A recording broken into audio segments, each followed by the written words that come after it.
자, 이제 시간이 되었습니다. 우리 성도님들 자리에 앉으시고 우리 오늘도 경건한 마음으로 우리 예배에 임해 주시기 바랍니다. 자, 이제 우리 다 같이 묵상기도 드림으로 우리 11월 14일 예배를 하나님께 올려드립니다.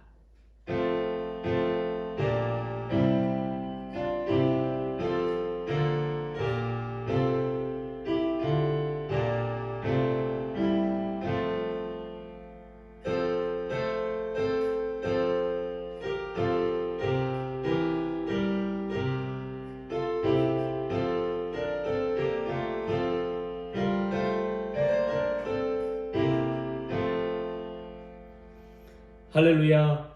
하늘에서 여호와를 찬양하며 높은 데서 그를 찬양할지어다. 그의 모든 전사여 찬양하며 모든 군대여 그를 찬양할지어다. 해와 달아 그를 찬양하며 밝은 별들아 다 그를 찬양할지어다. 하늘의 하늘도 그를 찬양하며 하늘 위에 있는 물들도 그를 찬양할지어다. 그의 이름이 홀로 높으시며 그의 영광이 땅과 하늘 위에 뛰어나심이로다. 그가 그의 백성의 뿔을 높이셨으니 그는 모든 성도 곧 그를 가까이 하는 백성의 찬양을 받을 이시로다. 아멘. 사랑과 은혜가 풍성하신 아버지 하나님, 오늘도 거룩한 주일을 맞이하여 사랑하는 주의 성도들 함께 한 마음으로 예배드릴 수 있도록 인도하심을 감사합니다. 오늘 이 시간 우리 각 가정 위에 우리 하나님께서 친히 임재하여 주셔서 오늘도 가정에서 드리는 모든 예배가 하나님이 기뻐 받으시는 귀한 산 예배가 될 수 있도록 인도하여 주시옵소서. 이 예배를 통해서 오직 하나님 홀로 영광 받아 주시옵소서. 감사드리며 예수님의 이름으로 기도드립니다. 우리 찬송가 37장 1절 4절 함께 부르시겠습니다.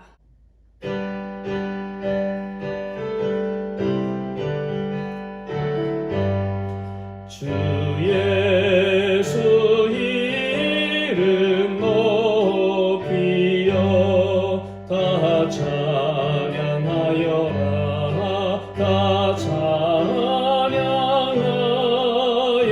찬양하여라.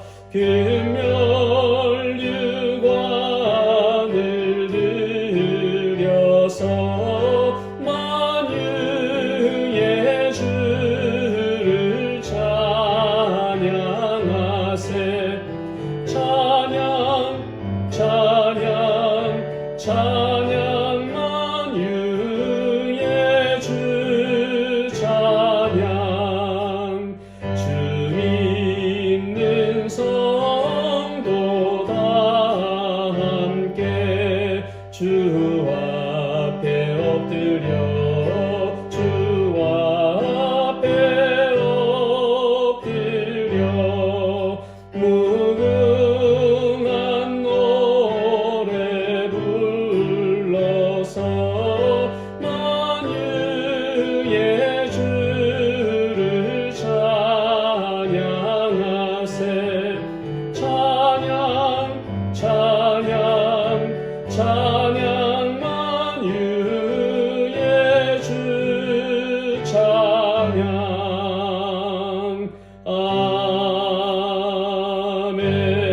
아멘. 사도신경으로 신앙 고백합니다. 전능하사 천지를 만드신 하나님 아버지를 내가 믿사오며 그 외아들 우리 주 예수 그리스도를 믿사오니 이는 성령으로 잉태하사 동정녀 마리아에게 나시고 본디오 빌라도에게 고난을 받으사 십자가에 못 박혀 죽으시고 장사한 지 사흘 만에 죽은 자 가운데서 다시 살아나시며 하늘에 오르사 전능하신 하나님 우편에 앉아 계시다가 저리로서 산 자와 죽은 자를 심판하러 오시리라.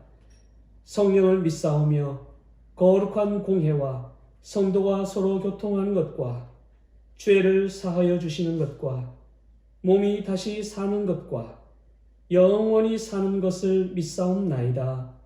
아멘. 성시교도 105번 감사절 첫 번째 우리 함께 교독하시겠습니다. 여호와께 감사하라. 그는 선하시며 여호와께 감사하고 그의 이름을 불러 아뢰며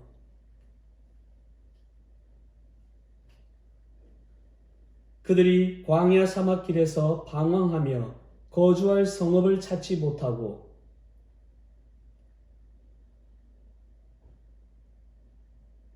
이에 그들이 근심 중에 여호와께 부르짖으매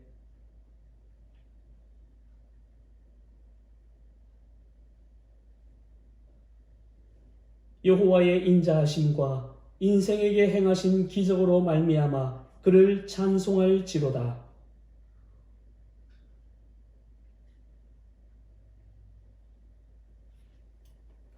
아멘. 함께 기도하시겠습니다. 사랑과 은혜가 풍성하신 아버지 하나님, 온 우주 만물을 창조하시고 모든 피조물이 하나님의 섭리와 뜻대로 질서와 조화를 유지하며 이끌어 가시는 우리 하나님의 전능하심을 찬양합니다. 비록 죄로 인해 때로는 세상이 불의와 부정으로 가득한 것처럼 보이고 선하신 하나님의 뜻을 왜곡하는 것처럼 보일지라도 그럼에도 불구하고 어떤 피조물이라도 하나님의 뜻을 거스를 수 없고 세상을 향한 하나님의 사랑을 막을 수 없다는 사실, 그리고 그 사랑 안에 우리를 향한 지고한 사랑이 있음을 바로 알아. 특히 풍요로운 결실과 감사의 이 계절에 하나님에 대한 찬양과 감사가 우리의 삶에 풍성하게 넘칠 수 있도록 인도하여 주시옵소서. 우리 모든 가정마다 기도의 열매 또한 풍성하게 결실을 맺어 간구하는 소원들이 하나님 앞에 아름답게 이루어지는 역사를 보게 하여 주시고, 무엇보다도 하나님을 향한 믿음의 열매가 더욱 성숙하게 무르익어 믿음으로 행한 결실이 얼마나 크고 놀라운지를 우리의 눈으로 보는 은혜의 계절이 되게 하여 주시옵소서.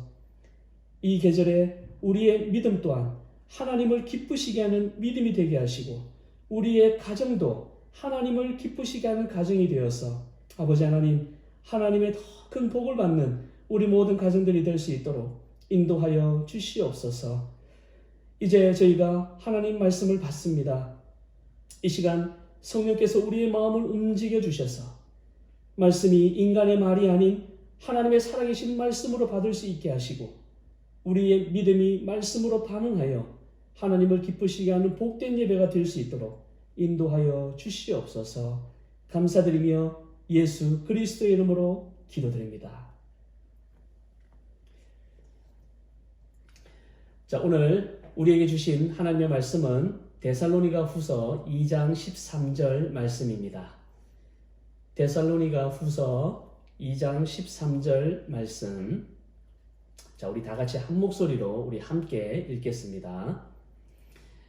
주께서 사랑하시는 형제들아, 우리가 항상 너희에 관하여 마땅히 하나님께 감사할 것은 하나님이 처음부터 너희를 택하사 성령의 거룩하게 하심과 진리를 믿음으로 구원을 받게 하심이니. 아멘. 자, 우리 성도님들도 한 주간 잘 지내셨지요?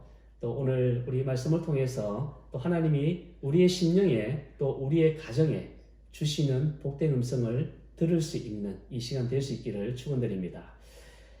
자, 이제 그 무더웠던 여름이 벌써 다 지나갔지요. 지나가고 이제 우리가 사는 이 주변을 이렇게 보면 참이 벌써 막 어느새 그냥 이 노랗고 빨갛고 이런 단풍이 물들어 있는 것을 보게 됩니다.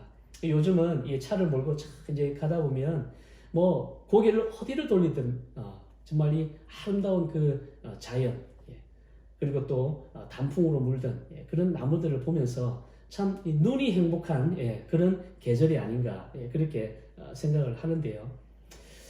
특히 이런 자연을 보면서 참 하나님의 그 살아계신 또 하나님의 그 손길이 얼마나 놀라운가 정말 감탄하게 됩니다. 아마 여러분들도 아마 같은 생각이라고 저는 보는데요. 이 아름다운 계절, 또 우리가 흔히 이제 11월 달은 또 감사의 달이라고 하잖아요.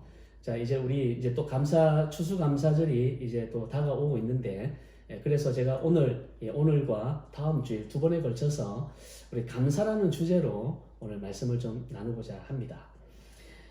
한 3년 전인가 우리 그 한국에서 꽤 인기를 끌었던 아주 베스트셀러 책이 있습니다. 그 책 제목이 감사가 내 인생의 답이다 라는 책이 있습니다. 감사가 내 인생의 답이다.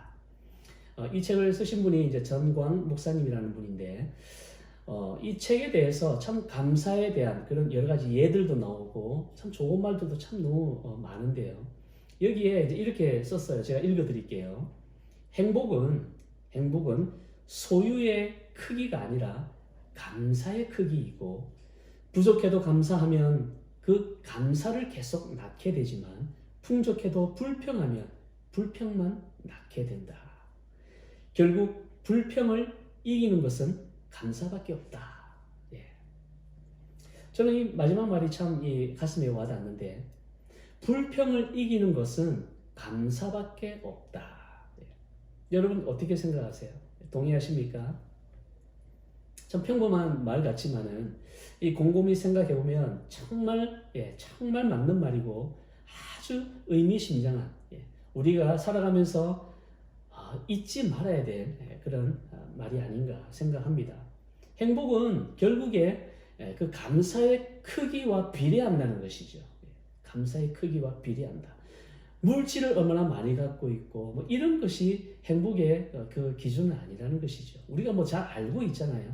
알고 있는데도 참 우리가 문득문득 잊을 때가 참 많습니다.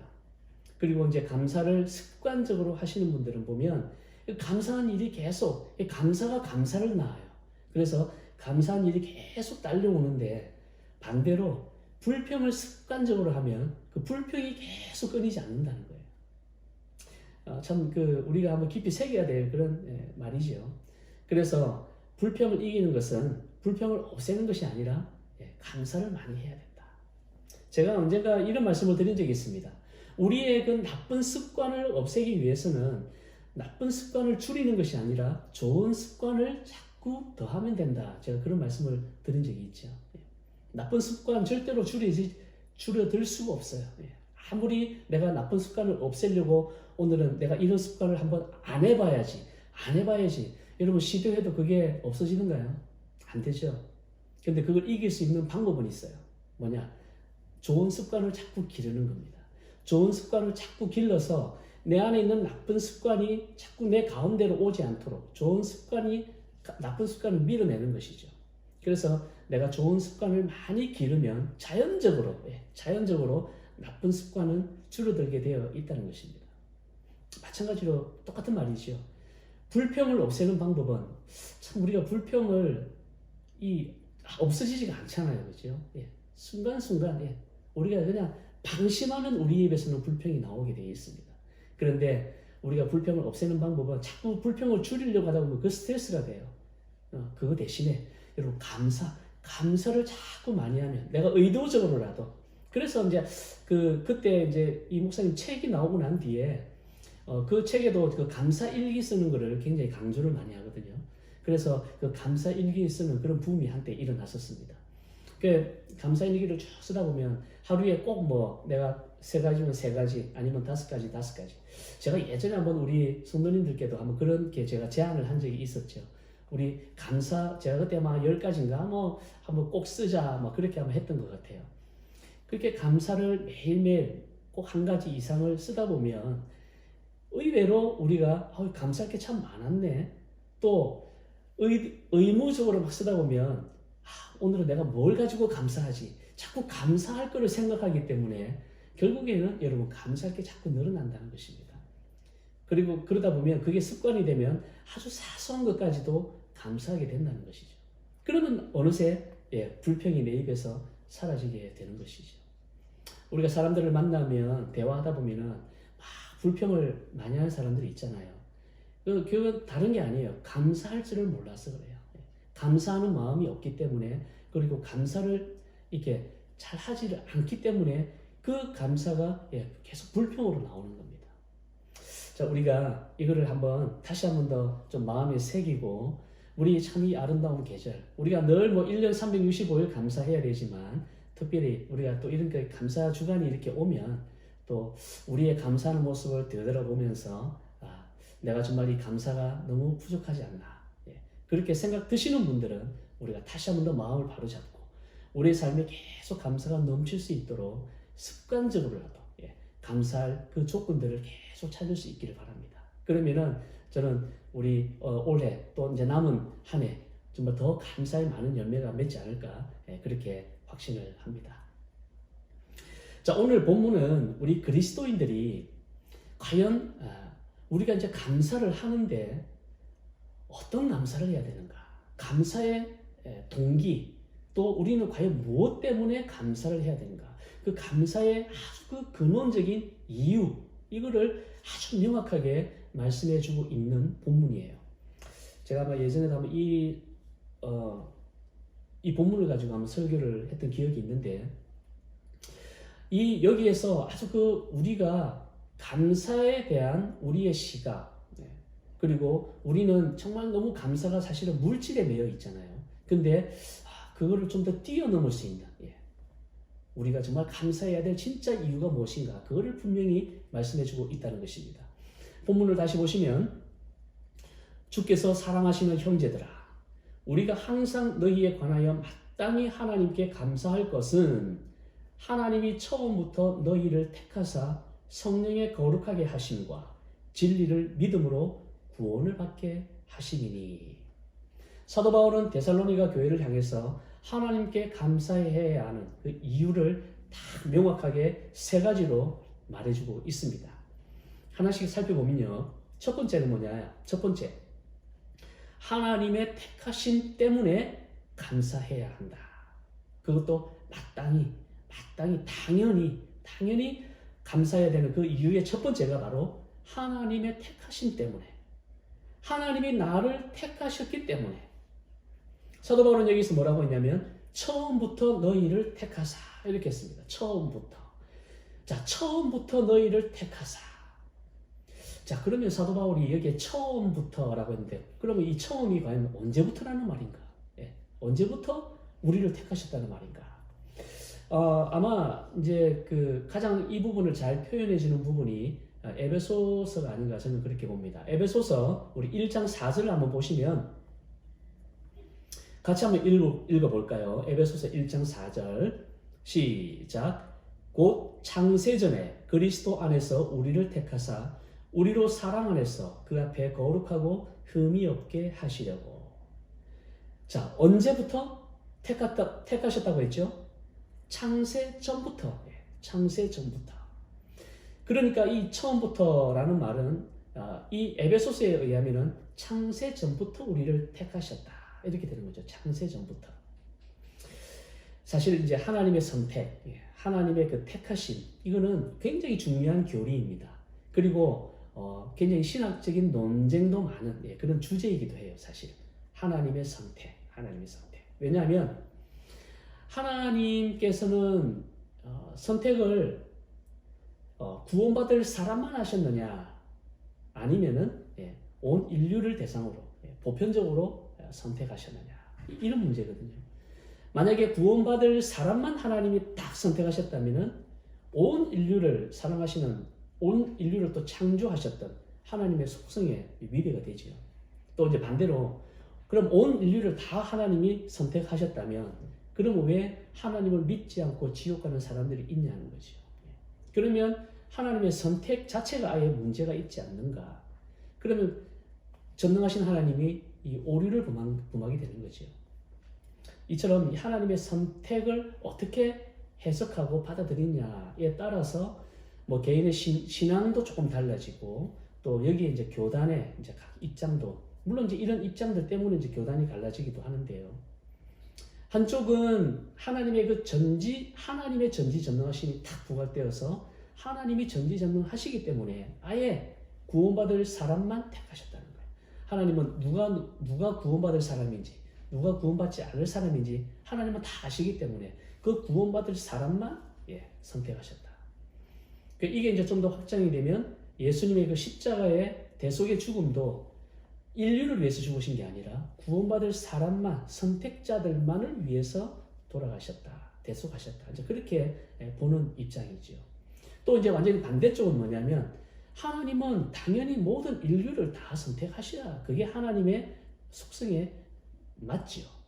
그러니까 하나님은 다 모든 인류를 위해서 다 선택을 하셨고 그것을 받아들이는 사람에 따라서 그 사람의 의지에 따라서 달라진다라고 보는 입장입니다. 사실 양쪽 다 성경적인 근거들이 다 있어요. 제가 이거를 뭐 지금 이 시간에 일일이 나열할 수는 없지만 성경적인 근거들이 다 있기 때문에 뭐 어느 것이 딱 맞다라고 결론 짓기가 참 힘듭니다. 그러니까 지금까지도 계속 이것이 신학적인 논쟁이 되고 있는 것이거든요.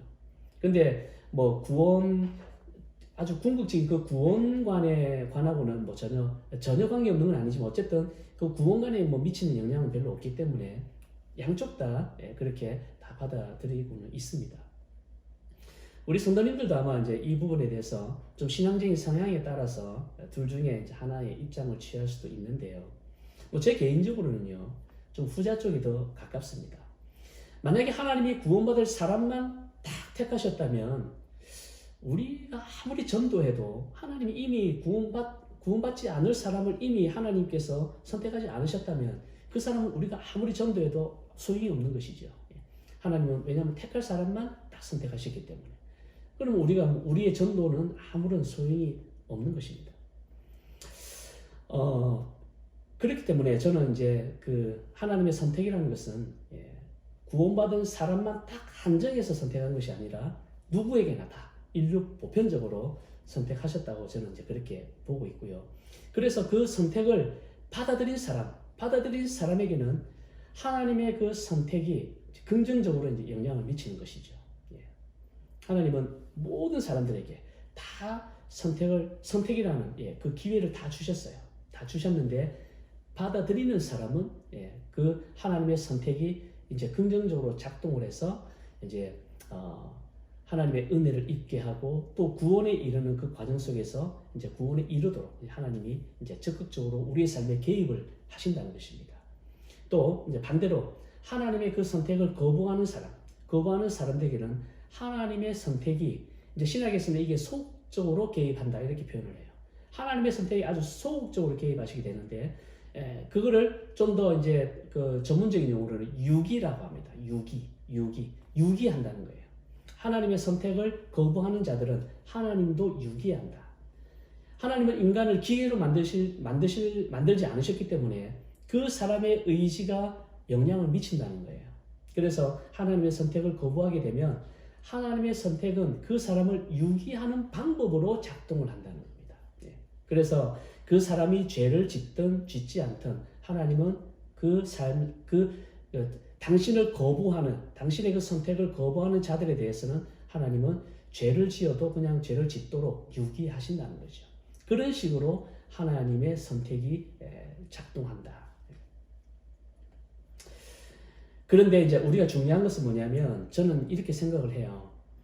제일 중요한 건 뭐냐? 하나님의 그 선택. 그러면 유기하는 사람은 어쨌든 지옥 갈 거 아니에요. 끝까지 하나님을 거부하는 사람은. 그러나 하나님의 그 선택이라는 그 원론은 뭐냐? 사랑이 동기라는 것이죠. 하나님의 그 사랑으로 하나님이 선택을 하셨다는 거예요. 그런데 그 사랑을 거부하는 사람은 어쩔 수 없다는 것입니다. 어쩔 수 없다는 것이죠.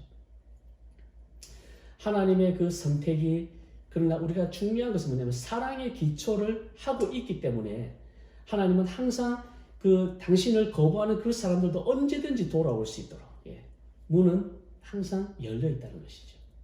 한번 딱 거부했을 때 하나님은 그럼 너는 거부했으니까 이제 절대로 기회는 없어. 이게 아니라 하나님은 끝까지 기회를 주시는 거예요. 그게 사실은 하나님의 선택입니다. 하나님의 선택. 하나님은 모두에게 다 당신을 다 인류를 선택하셨어요. 그런데 거부하는 사람들이 있잖아요. 지금도 우리 주위에 믿지 않는 사람들이 있잖아요. 그러나 하나님의 그 선택이라는 것은 사랑에 기초하기 때문에 언제든지 그 사람은 정말 마음만 돌이키고 하나님 믿겠습니다라면은 하나님은 과거를 보시지 않고 그냥 바로 하나님의 그 선택의 은총이 이제 작동을 한다는 것이죠. 그게 중요한 것입니다. 그렇기 때문에 우리가 전도해야 되고 믿지 않는 사람들에게 하나님의 사랑을, 하나님의 선택하심을 알려줘야 되고 그게 이제 전도의 필요성이죠. 언제든지 돌아오면 받아들이는 이 열린 문과 같은 그런 것이라는 거예요. 그렇기 때문에 우리는 하나님의 그 선택하심 이게 뭐 믿는 자들 그 구원받을 사람만 선택했느냐 뭐 보편적으로 했느냐 사실 이런 거 따지다 보면은 끝이 없기 때문에 그러면 다 데쳐주고라도 하나님의 선택은 사랑에 기초하고 있다. 사랑에 기초하고 있다. 그리고 그 사랑에 기초하고 있기 때문에 하나님을 거부하는 자들도 언제든지 돌아올 수 있도록 하나님은 끝까지 문을 열고 계신다. 이렇게 우리가 보시면 되겠습니다. 자, 바로 그 사랑을 가장 잘 표현해 주는 게 뭐냐? 바로 이 태초부터, 처음부터 택했다. 태초부터 택했다. 태초 전부터 택했다. 이거는 사실 표현이에요, 표현. 그러니까 무슨 말이냐면 나는 이처럼 너를 정말 처음부터 태초 전부터 너를 사랑했단다. 사랑하고 있었단다. 그러니까 언제든지 나를 받아들이고 돌아오려. 이런 메시지가 바로 여기에 담겨져 있는 것이에요. 우리를 처음부터 택하시고 그리고 하나님의 사랑을 거부하는 자들조차도 하나님이 너를 처음부터 나는 너를 원래 택했다라는 그런 메시지를 주시는 그 하나님. 그리고 우리는 감사하게도 또 우리의 정말 우리가 하나님의 그 사랑을 받아들임으로 인해서 우리는 하나님의 지금 자녀가 되어 있잖아요.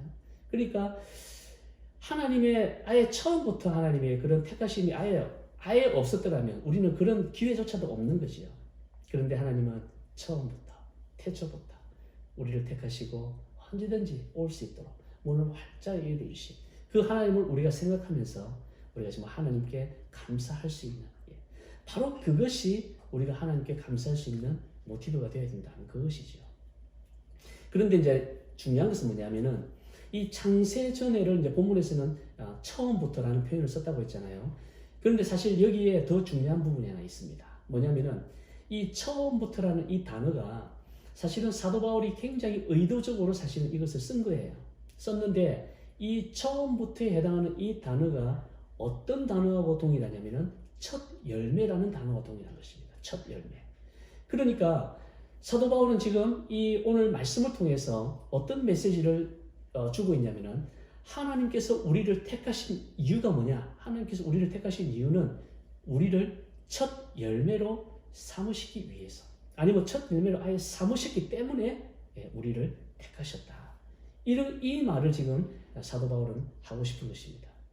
그러면은 첫 열매가 왜 중요한가? 왜 중요해서 사도 바울은 우리를 첫 열매로 하나님께서 선택하셨다. 그렇게 말하고 있냐면은 자, 출애굽기 13장 2절을 한번 보시기 바랍니다. 출애굽기 13장 2절을 보시면 이스라엘 자손 중에서 사람이나 짐승을 막론하고 태에서 처음 난 모든 것은 다 거룩히 구별하여 내게 돌리라. 이는 내 것이니라 하시니라. 여기에 처음 난 모든 것, 이게 바로 첫 열매라는 말이에요. 첫 열매. 그러니까 지금 사도 바울이 말하고 있는 첫 열매와 여기 처음 난 모든 것, 이게 다 같은 말입니다. 사도 바울은 벌써 첫 열매로 하나님이 너희들을 택했다라고 할 때에 사도 바울이 정말 말하고 싶은 그 진짜 의도가 있다는 것이에요. 하나님께서는 첫 열매를 구별하라고 명령하셨거든요. 출애굽기에 의하면. 왜 그러면은 짐승이든 사람이든 뭐 곡식이든 모든 그 처음 난 것을 왜 하나님은 거룩하게 구별하라고 하셨는가? 그 이유는 그 처음을 하나님의 것으로 받으셨기 때문에 그렇습니다. 다시 말씀드리면 그 처음은 이거는 내 것이야. 하나님이 딱 명령하셨기 때문에 그래요. 명령. 그래서 농사 짓고 수확의 첫 열매 이거는 반드시 하나님께 거룩히 구별해서 이스라엘 백성들은 드렸습니다. 왜? 하나님의 것이라고 하니까. 그래서 하나님의 것이기 때문에 처음 것을 너는 나에게 바쳐라고 하셨기 때문에 그때부터 첫 열매는 다 하나님께 드렸던 것이에요. 하나님이 여러분 첫 열매를 하나님의 것으로 규정하신 이유가 있습니다. 왜 그러냐면은 대표성의 원리 때문에 그래요. 대표성. 하나님은 우리가 드리는 그 첫 열매만 딱 받으시고는 하나님은 어떻게 그걸 받으시냐면은 너희의 모든 것을 내가 다 받은 걸로 치겠다. 그렇게 하나님은 말씀하시는 거예요. 그러니까 첫 열매를 거룩하게 구별해서 나에게 드려.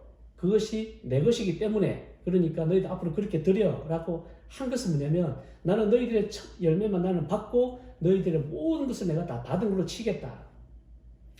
처음 수확을 처음 난 것을 받으심으로 인해서 모든 것을 하나님이 다 받으신 걸로 치시는 바로 하나님의 그 사랑을 보여주시는 것입니다. 여러분 11조의 원리가 바로 이거예요. 11조가. 우리의 그 소득의 10분의 1을 하나님께 드리면 하나님은 10분의 1 그걸 가지고 우리의 모든 것을 다 받으신 것처럼 받으신다는 것이에요. 그게 10분의 1의 원리, 11조의 원리입니다. 왜? 그러니까 처음 10분의 1, 그 10분의 1이 대표성을 가지기 때문에 그 10분의 1이 우리의 모든 소유의 대표성을 가지기 때문에 그렇습니다. 그래서 우리가 11조를 하나님께 드리면 그 11조가 바로 하나님의 우리의 모든 소득을 다 받으시는 것으로 그렇게 하나님은 받으신다는 것이죠. 그런데 이 11조가 아까워서 못 드리는 분들 많잖아요. 그거는 다 물질관이 잘못되어 있어서 그래요. 물질관. 모든 물질이 다 내 것이다 라는 그런 소유의식을 가지고 있기 때문에 11조가 쉽지가 않은 겁니다. 그런데 내가 지금 물론 내가 힘써서 내가 열심히 해서 버는 거지만 그러나 내가 이 모든 버는 것은 하나님이 나에게 이렇게 벌도록 은총을 베풀어 주셨기 때문에 가능한 것이고 그렇기 때문에 이 모든 소유는 하나님의 것이다. 이런 물질관을 가지고 있으면 11조 드리는 것 드릴 수 있지요. 드릴 수 있습니다. 그렇게 또 드리면 하나님이 또 그것을 사용하셔서 더 기쁘게 축복해 주시는 것이 사실 성경적인 원리예요. 하나님이 축복해 주셔서 내가 이만큼 벌었어. 이런 물질관을 하나님께서 원하시고 있고 그리고 그것을 우리가 기쁘게 10분의 1만 드려도 하나님은 우리의 모든 것을 다 받으신 것처럼 받으시니까 여러분 얼마나 그게 감사해요. 그러니까 10분의 1이 아까운 게 사실 아닌 거예요. 그래서 더 정말 하나님의 그 나에게 물질을 채워주시고 많든 적든 간에 이 물질을 하나님이 주셨구나 라는 그런 물질관이 더 강하고 정말 더 흔들림 없으면 여러분 어떤 분들은 10의 2조, 3조까지 한다잖아요. 그거 정말 쉽지 않은 거거든요. 보통 믿음이 아니면 할 수 없는 것입니다. 우리 록펠러 같은 경우 아주 유명하잖아요. 뭐 세계 최고의 부자였던 록펠러는 10의 2조, 3조까지 했다고 하죠. 뭐 어떤 기록에 의하면 10의 5조까지 했다는 그런 기록도 있습니다. 모든 그렇게 물질에 축복을 해주신 것은 하나님 때문이다. 그렇기 때문에 가능한 것이다. 그렇게 해서 드리게 되는 거죠. 자, 이처럼 하나님이 우리를 첫 열매로 택하셨다. 그거는 결국 뭐냐면 대표성을 가진다는 거예요. 대표성. 하나님이 우리를 첫 열매로 택하셔서 뭘 하시겠다는 거예요. 뭐냐면 하나님이 이스라엘을 처음에는 첫 열매로 택하셨어요. 하나님이 이스라엘을 첫 열매로 택하셨다는 것은 바로 이스라엘을 통해서 이 이스라엘을 하나님의 백성 그리고 하나님의 나라를 상징하는 그것으로 첫 열매를 삼으셨거든요. 그렇다면 이제 우리를 하나님의 첫 열매로 택하셨다는 것은 뭐냐면 바로 우리 또한 하나님의 백성 그리고 하나님 나라 그거를 상징하는 자로 우리를 쓰겠다. 바로 그것입니다. 그래서 하나님이 우리를 첫 열매로 택하신 거예요. 우리 베드로전서 2장 9절 한번 보시면 우리가 잘 아는 말씀이죠. 우리 함께 읽어볼까요? 시작. 그러나 너희는 택하신 족속이요 왕같은 제사장들이요 거룩한 나라요 그의 소유가 된 백성이니 이는 너희를 어두운 데서 불러내어 그의 기이한 빛에 들어가게 하신 이의 아름다운 덕을 선포하게 하려 하심이라. 하나님의 소유로 그리고 또 하나님의 첫 열매로 우리를 선택하셨다는 것이 우리가 한번 곰곰이 생각해 보면 이게 얼마나 감사한지 정말 알 수가 없습니다. 우리가 정말 하나님의 은혜를 깊이 있게 묵상하면 이런 것들이 막 물밀듯이 밀려와요. 물밀듯이 천만 다행이구나. 하나님이 나를 선택하셨다는 것 천만 다행이구나. 그리고 그것이 얼마나 감사한지 깨닫게 된다는 거예요. 바로 하나님이 나를 택하셨다. 나를 창세 전부터 택하셨다. 나를 첫 열매로 택하셔서 하나님의 백성, 하나님의 나라의 대표성을 띠게 해주셨다. 여러분, 이 사실 하나만으로도 모든 것을 다 덮어버릴 수 있는 감사의 동기가 될 수 있기를 주님 이름으로 축원드립니다. 자, 두 번째, 우리가 감사해야 하는 이유, 마땅히 감사해야 하는 이유는 뭐냐? 성령으로 거룩하게 하셨기 때문이다. 성령으로 거룩하게 하셨기 때문에. 여러분, 우리는 예수 그리스도를 다 구세주로 영접하는 순간 동시적으로 우리에게는 무엇을 선물로 받았냐면 바로 성령을 선물로 받았어요. 여러분, 믿으십니까? 성령을 선물로 받았습니다. 예수님을 구세주로 영접하고 구원받은 모든 사람들은 다 하나같이 다 그 안에 성령께서 내주하신다는 사실이에요. 여러분, 이거는 아무리 부인해도 부인할 수 없는 거예요. 이거는 다 있습니다. 성령께서 다 계셔요. 우리가 인식하든 인식하지 않든 성령이 우리 속에 내주하신다는 것은 엄연한 사실입니다. 우리 사도행전 2장 38절 한번 보시기 바랍니다. 사도행전 2장 38절, 베드로가 이르되 너희가 회개하여 각각 예수 그리스도의 이름으로 세례를 받고 죄 사함을 받으라. 그리하면 성령의 선물을 받으리니. 우리가 예수님을 구세주로 영접하고 예수님을 믿는 그 순간 우리 이런 과정들을 거쳤습니다. 이미 영적인 과정들이 이미 일어났었어요. 나가지고 성령께서 우리 속에 내주하고 계신다는 거예요. 한번 내주하신 성령님은 절대로 떠나지 않아요. 절대로 우리를 떠나지 않습니다. 중요한 것은 성령께서 우리 속에 또 내주하셔가지고 무슨 일을 또 하시느냐. 오늘 이 말씀에 의하면 거룩하게 하신다는 거예요. 성령은 Holy Spirit이라는 거죠. Holy Spirit. 거룩하신 영이기 때문에 우리 속에 거하셔서 우리를 계속해서 거룩하게 하시는 그런 역할을 하신다는 거예요. 우리 베드로전서 1장 2절 한번 보시기 바랍니다. 베드로전서 1장 2절에 곧 하나님 아버지의 미리 아심을 따라 성령이 거룩하게 하심으로 순종함과 예수 그리스도의 피 뿌림을 얻기 위하여 택하심을 받은 자들에게 편지하노니 은혜와 평강이 너희에게 더욱 많을지어다. 성령이 거룩하게 하심으로 이게 바로 성령께서 택함 받은 우리 속에 내주하시는 아주 중요한 이유라는 것이에요. 거룩하신 영이 계시니까 당연히 이 우리 속에 그 거룩함이 자꾸 이제 막 일어나는 것이죠. 이게 사실 우리의 부인할 수 없는 영적 신분입니다. 영적 신분이 우리는 그렇다는 거예요. 예수 그리스도를 딱 영접하는 순간 어마어마한 영적 그 변화들이 일어나는데 가장 큰 것이 뭐냐? 성령이 우리 속에 탁 들어오셨다는 것. 그리고 우리를 계속해서 거룩하게 하시는 그런 사역을 끊임없이 하고 계신다는 것이에요. 여러분, 우리 속에 성령께서 그러한 역할을 하고 계신다는 것을 여러분 꼭 믿으시기를 바랍니다. 믿지 않더라도 여러분 그건 지금 하고 계시는 엄연한 사실이에요. 왜? 우리가 거룩함을 유지해야 예수님을 믿었다는 것이 뭐예요? 결국에는 우리가 이 세상을 예수의 제자로 그리고 하나님의 자녀로 살아간다는 건 아니겠어요? 그죠? 하나님의 자녀로 예수의 제자로 살아가기 위해서는 우리 속에 거룩함이 없으면 살아갈 수가 없다는 것이지요. 그래서 성령께서는 계속 우리 속에서 그 작업을 하신다는 것입니다.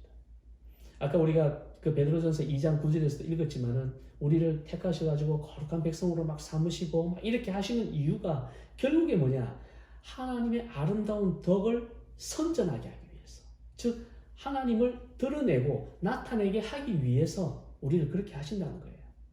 그러니까 우리의 삶이라는 것은 이미 예수 그리스도를 믿는 예수의 제자로 살아간다는 우리들은 이미 그 삶이 이제 노출되어 있는 것이죠.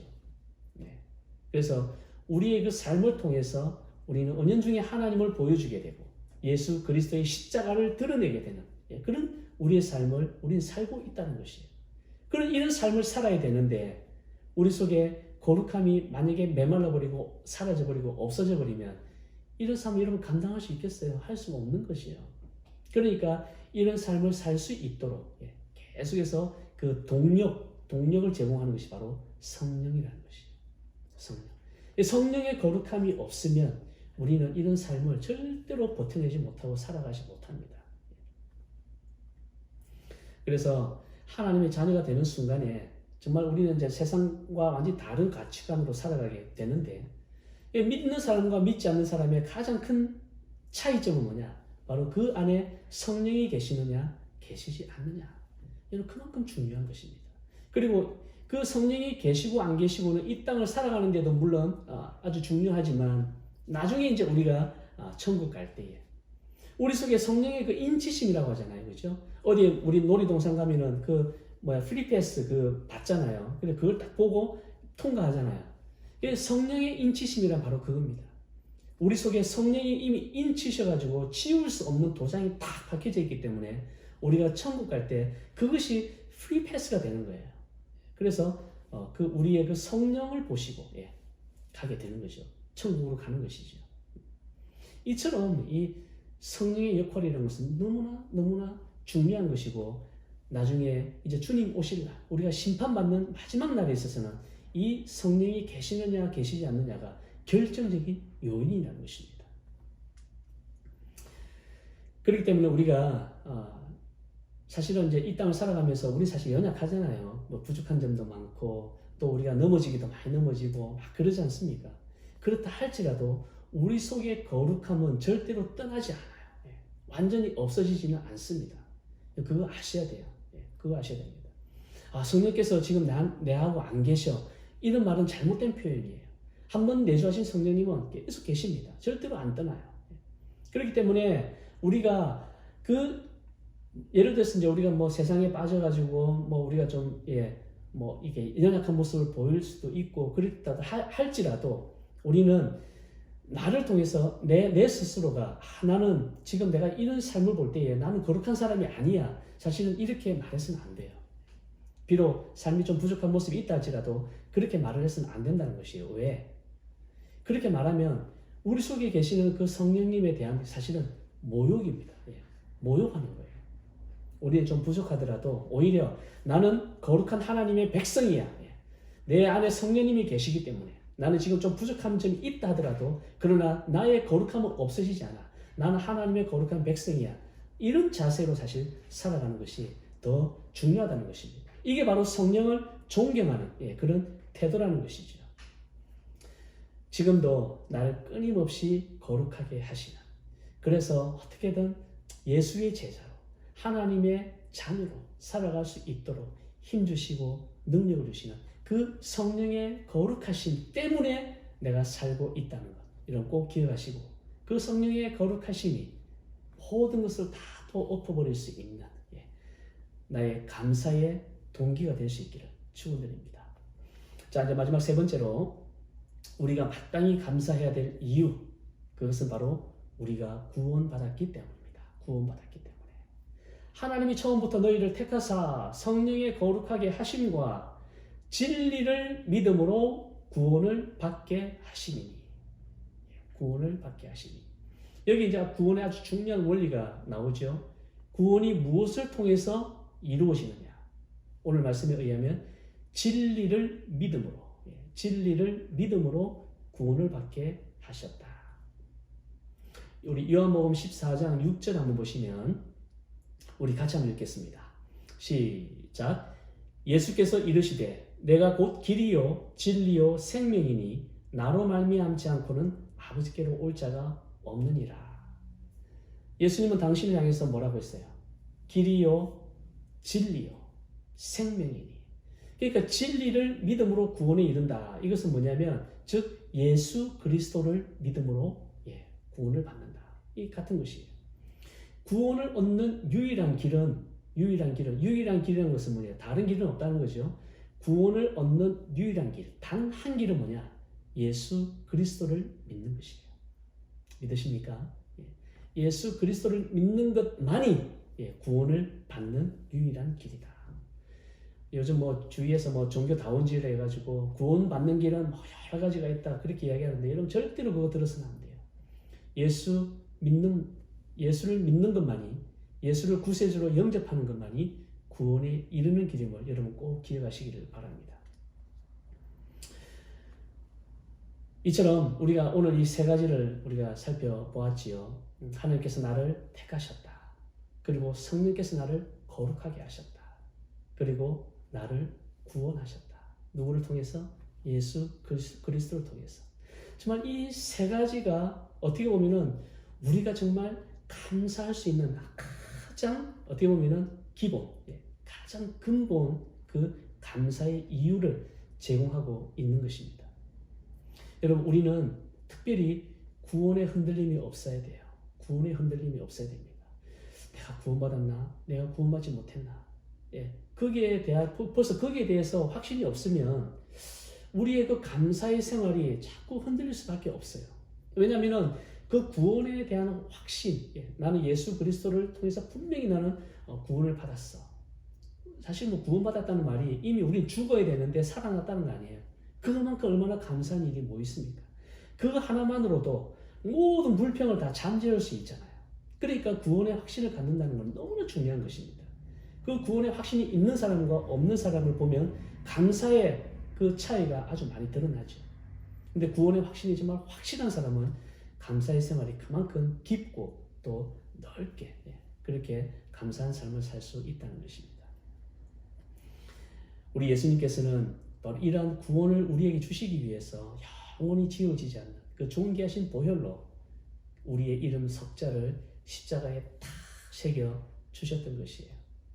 이거 하나만으로도 우리는 정말 감사할 수 있지요. 감사가 넘칠 수 있지요. 불평이 있더라도 주님의 십자가만 생각하면 그 불평을 다 접어두고 다시 하나님 감사합니다. 나를 살려주셔서 감사합니다.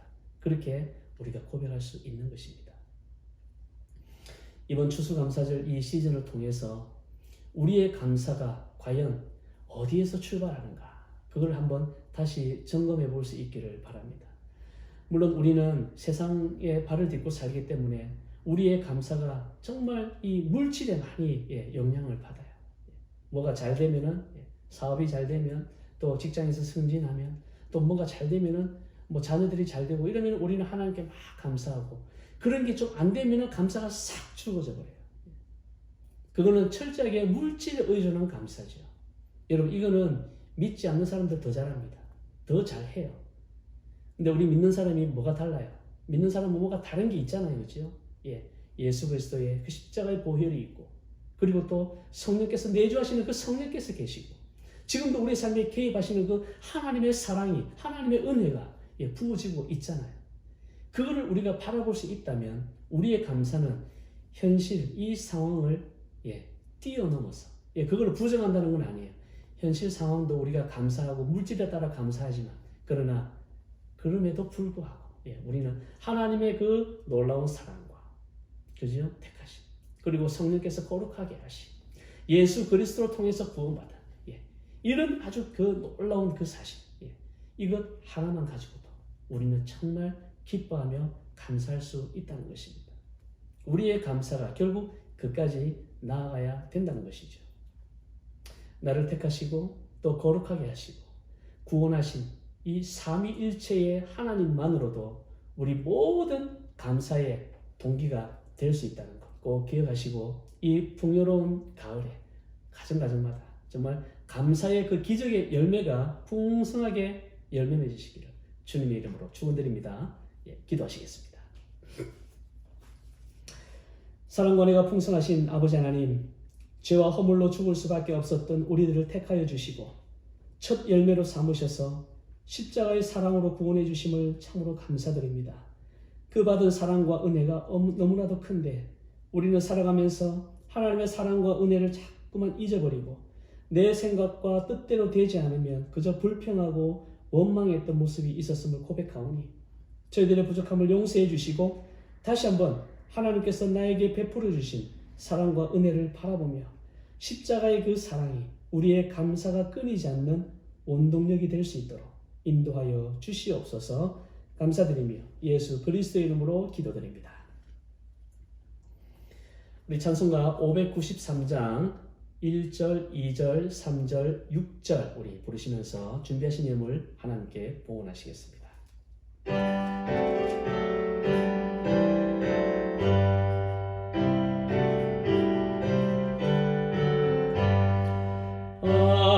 아름다운 하늘과 묘한 세상 주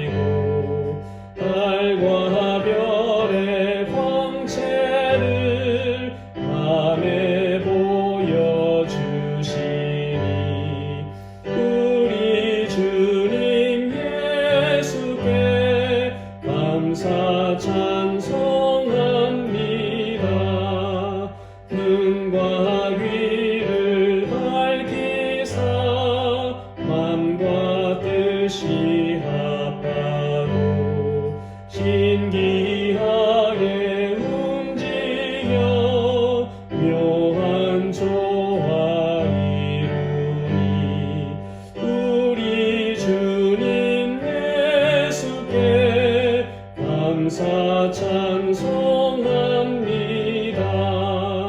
주는 인류 위하여 십자가에 달리사 땅에 평화 이루고 하늘 기쁨 주시니 우리 주님 예수께 감사 찬송합니다.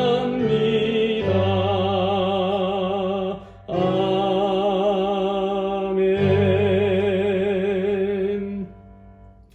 하나님, 지난 한 주간도 저희들을 사랑으로 은혜로 품어주신 그 놀라운 은혜에 감사하여 이 시간 저희들의 물질의 일부를 구별하여 드렸습니다. 드린 모든 손길마다 하나님 기뻐 받으시고 30배, 60배, 100배의 더 놀라운 하나님의 은총을 받는 복된 손길들이 다 될 수 있도록 인도하여 주시옵소서. 감사드리며 예수 그리스도의 이름으로 기도드립니다. 자, 교회 소식 알려드립니다. 자, 우리 다음 주일이죠. 다음 주일은 우리 추수감사주일로 예배 드립니다. 우리 성도님들 오실 때에 우리 그 과일들 좀 가져오셔가지고 우리 풍성하게 또 우리 하나님이 올 한 해 채워주신 그 놀라운 사랑을 우리가 기억하고 또 찬양하는 그런 특별한 주일이 될 수 있기를 바랍니다. 다음 주에 우리 가야 식당에서 함께 모이겠습니다. 또 주위에 우리 오실 분들도 같이 좀 초청하셔서 오시면 더 좋겠습니다. 그리고 지역교회 소식 한 가지 알려드립니다. 한인연합감리교회에서 사랑의 도시락을 지역 주민들과 나누는 행사를 한다고 합니다. 이런 포스트에 보시면 알겠지만 11월 17일까지 17일 전까지 이제 주문을 하면 되는데요. 제가 교회 단체 카톡방으로 이 포스트를 보내드릴 테니까 필요하신 분들은 참조하셔서 전화로 이제 주문하시면 되겠습니다. 1인당 5개로 한정한다고 하니까 여러분 참고하시고 이미 뭐 또 하신 분들이 있는지 모르겠지만 아직 하시지 않으신 분들은 전화하셔서 주문하시면 되겠습니다. 그리고 우리 교회와 가정을 위해서 계속적으로 기도해 주시고 특히 이제 내년도에 우리 교회에 하나님의 인도하심을 위해서 여러분 정말 한 마음으로 기도해 주시기 바랍니다. 자, 우리 또 이번 주 생일 맞으신 분이 계시는데요. 우리 영임수가인 지사님께서 바로 오늘 생신이십니다. 축하드리고요. 우리 이 시간 우리 집사님을 축하하는 마음으로 함께 생일 축하 노래를 부르겠습니다. 생일 축하합니다. 생일 축하합니다. 사랑하는 집사님 생일 축하합니다. 집사님 생신 축하드리고요. 주님 안에서 늘 강건하시기를 기도드립니다. 자, 이제 우리 마지막 찬양 부르시고 축도로 예배를 마치겠습니다.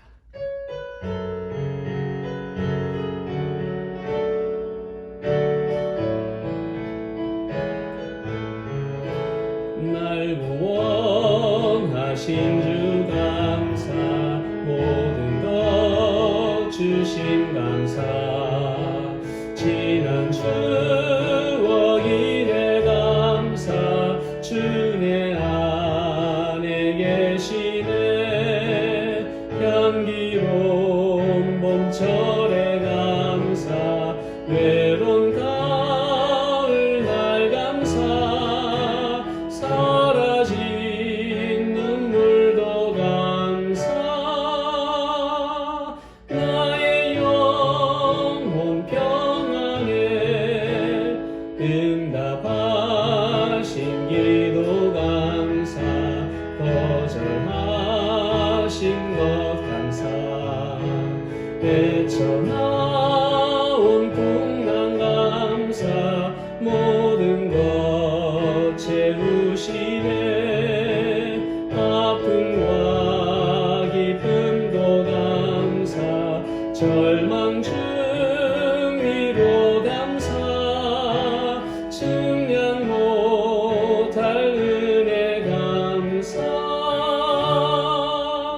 크신 사랑 감사해 길가에 장미꽃 감사 장미꽃 가시 감사 따스한 가정 희망 주신 것 감사 기쁨과 슬픔도 감사 하늘 평안을 감사 내일의 희망을 감사 영원토록 감사해.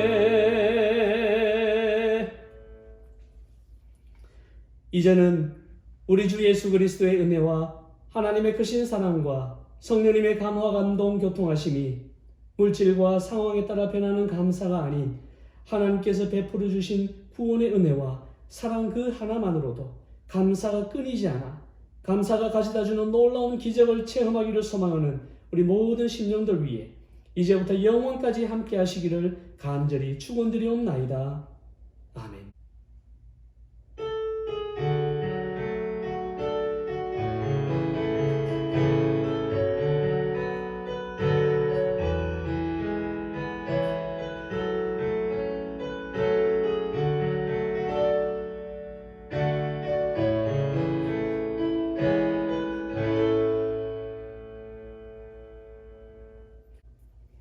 우리 오늘 예배의 모든 영광을 하나님께 올려드립니다.